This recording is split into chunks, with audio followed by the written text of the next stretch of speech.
జంతు అవశేషాలు కలిగిన ఉన్నాయి అని చెప్పేసి మన ప్రభుత్వం కూడా ఆరోపణ చేసింది. ఇప్పుడు లేదు అని ఎక్కడా చెప్పలేదు. పూర్తిగా కల్తీది కాబట్టి ఆ అవశేషాలు అనేది మేము చేయలేదు కదా అని అదే ఇప్పుడు గవర్నమెంట్ విమర్శిస్తారు. వాళ్ళు విమర్శించేదానికి ఏముంది, వాళ్ళని విమర్శిస్తారు. అసలు అది నెయ్యే కాదయ్యా బాబు అంటామంటే ఇంకా కల్తీ ఎక్కడ? 100% కల్తీ. అది ఈ కొవ్వు ఉందా, ఆ కొవ్వు ఉందా, ఏం కెమికల్స్ ఉన్నాయి అన్నీ కూడా వచ్చినాయి కదా. ఎక్కడా కూడా యాన్యువల్ ఫ్యాట్ లేదు అనేది రాలా ఏ రిపోర్ట్లో కూడా. వాళ్ళు తప్పుడు ప్రచారం చేస్తున్నారు ఇవన్నీ కూడా. అది చేయాలని చెప్పి డిమాండ్ చేస్తున్నాను నేను. వెళ్తామండి, కోర్టులో అఫిడవిట్ అయిపోతున్నాం. అవును, తప్పకుండా తీసుకెళ్తాం.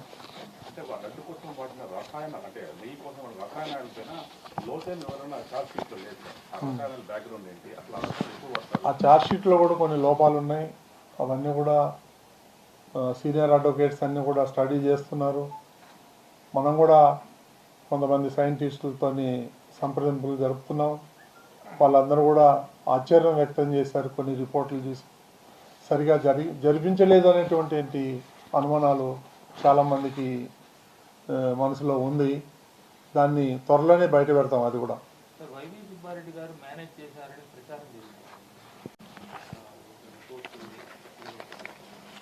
ఎందుకు చేయరండి? మీరు ఒక మాట నేను చెప్తాను, అన్నిదా భావించద్దు. ఇక్కడ ఉన్నటువంటి నాయకులు, వైసీపీ నాయకులు ప్రధానికి సిబిఐ ఎంక్వైరీ అండి, సిబిఐ ఎంక్వైరీ అండి. ఆమె అంటే సిబిఐ ఎంక్వైరీ సిగ్గుండాలి వాళ్ళకి. CBI enquiry అడదు. 13 ఏళ్ల నుంచి కేసులు అటెండ్ అవ్వట్లేదు. మేనేజబుల్. వేల కోట్ల రూపాయలు సంపాదించేశారు ప్రజాధనాన్ని. ఆ డబ్బులు పెట్టి మేనేజ్ చేస్తారు వాళ్ళు. అన్ని డిపార్ట్మెంట్ మేనేజ్ చేస్తారు. ఇది చేయట్లేదు అనేది లేదు. వాళ్ళకి డబ్బు మదం ఎక్కువ ఉంది వైసీపీ వాళ్ళకి. దీంతో పాటు పరకామణి ఇంకా చాలా కేసులు బయట పెట్టారు కదా సార్. ఇంకా యాక్షన్ తీసుకోవడంలో ఎందుకు ఆలోచన తీసుకుంటామండి. It own course. సార్ మీ మీద కోర్టుకు వెళ్తారని నిన్న టీటీడీ ఎక్స్ చైర్మన్ చెప్పారు. ఏమైనా వెళ్తారండి కోర్టుకి? వెళ్ళమనండి. ఎవరు వద్దన్నారు? మనం ఏమన్నా ఆపుతాం? వెళ్తాం. వీళ్ళ మీద కోర్టుకు వెళ్ళేకి పచ్చి నీళ్ళు వాళ్ళ జాబ్ నుంచి వెళ్ళమనండి. No problem. We're ready to face it.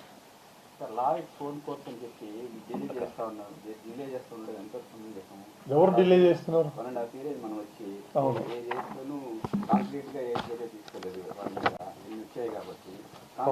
అది ప్రభుత్వం తీసుకుంటుందండి, టీటీడీ కాదు.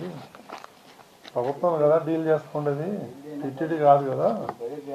చేస్తున్నాం. చంద్రబాబు గారు ఈ అలిగేషన్ చేయకముందు టీటీడీ గారు శ్యామలరావు ఇచ్చిన స్టేట్మెంట్, ఆ తర్వాత సీఎం గారు ఇచ్చిన స్టేట్మెంట్ అది నాకు తెలియదండి, నేను లేనప్పుడు. ఓకే, లేదండి నాకు అది. బోర్డు తీర్మానాల మార్పు వెనక కొంతమంది గతంలో ఉన్న కేంద్ర ప్రభుత్వం వాళ్ళని ఒక ఆరోపణ చేశారు.